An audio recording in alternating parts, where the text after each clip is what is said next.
Hi, my name is Wolfgang. In this video, I will show you how to protect your files and documents with a password. It is a simple and straightforward process. Let's get started. To protect the Writer document password test with a password, click on File on the toolbar. In the drop-down menu, click on Save As. Give the file or document a name if not already done before. Checkmark the item Save with Password and click on Save. The Set Password dialog will open.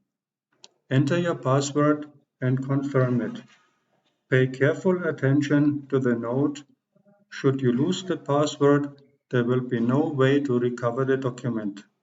Click on OK. See the result in the LibreOffice file overview.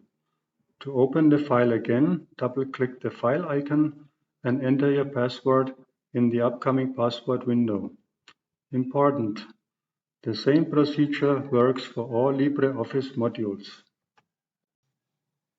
This concludes our video about password protecting your files and documents. If you liked the video, give it a thumbs up and subscribe to my channel. If you have questions or suggestions, let me know in the comments. Any ideas coming from you are welcome and I'm happy to answer. Thanks for watching and have a nice day.